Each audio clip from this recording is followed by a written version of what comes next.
Zikiwa zimesalia siku chache sana kuelekea kwenye mchezo mkubwa kwelikweli Afrika ya Mashariki na Kati, ni mchezo wa kombe la shirikisho barani Afrika, hatua ya nusu fainali, ambapo moja kwa moja siku ya tarehe 20 ya mwezi huu wa 4 kutakuwa kuna mchezo mzito kwelikweli kunako uwanja wa New Amaan Complex visiwani Zanzibar, ambapo Simba Sports Club ndo atakuwa mwenyeji wa mchezo huo. Sasa kuna mambo mengi ambayo yanaendelea visiwani Zanzibar kule kunako kikosi cha wekundu wa Msimbazi Simba Sports Club, na kupitia kwa afisa habari wa Simba ndugu Ahmed Ali, yeye ameweza kusema ya kwamba kikosi cha Simba kipo imara na wamekwisha kufanya mazoezi yote kuweza kuhakikisha wanapata ushindi kwenye mchezo huo wa mzunguko wa kwanza wa kombe la shirikisho barani Afrika, hatua ya nusu fainali. Lakini pia afisa huyo wa habari wa Simba anasema ya kwamba wao watahakikisha mechi inaishia kunako uwanja wa New Amaan Complex, kwa sababu wana uhakika wa kupata matokeo mazuri kunako mchezo huo, na hivyo moja kwa moja wakienda nchini Afrika ya Kusini itakuwa ni siku ya kukamilisha ratiba, lakini mchezo utakwenda kuishia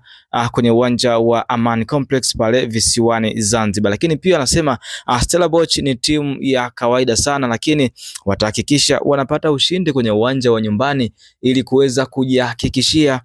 kuweza kutinga hatua ya fainali ya kombe la shirikisho barani Afrika. Lakini Ahmed Ali anasema hakika huu ni mwaka wa mafanikio kwa Simba Sports Club kutokana na yale mambo mengi ambayo wameweza kuyafanya mpaka hivi sasa. Tukumbuke ya kwamba siku kadhaa zilizopita basi Simba Sports Club iliweza kumpata mzabuni mpya kabisa wa utengenezaji na usambazaji wa jezi pamoja na vifaa vyote vya michezo kwenye kikosi hicho cha Simba, ambacho wameweza kupata donge nono kweli kweli la bilioni 38 kwa misimu mitano mfululizo. Lakini pia nje ya hilo anasema ya kwamba watahakikisha kunako mchezo huo wanapata ushindi ili moja kwa moja kuweza kukata tiketi ya kuweza kufuzu hatua ya fainali ya kombe la shirikisho barani Afrika. Hii itakuwa ni rekodi yao ya kipekee kwelikweli kwa Simba, kwa sababu ni miaka mingi hawajaweza kutinga hatua ya nusu fainali, lakini kwa hivi sasa wanasema wanaitaka fainali na kuweza kuchukua ubingwa wa kombe la shirikisho barani Afrika. Misimu kadhaa iliyopita wananchi Yanga wao waliweza kutinga hatua ya fainali ya kombe la shirikisho, lakini msimu huu Simba wanasema ni zamu yao kuhakikisha wanatinga hatua ya fainali ya kombe la shirikisho barani Afrika. Je, unadhani basi wekundu wa Msimbazi Simba wataweza kupata ushindi na kuweza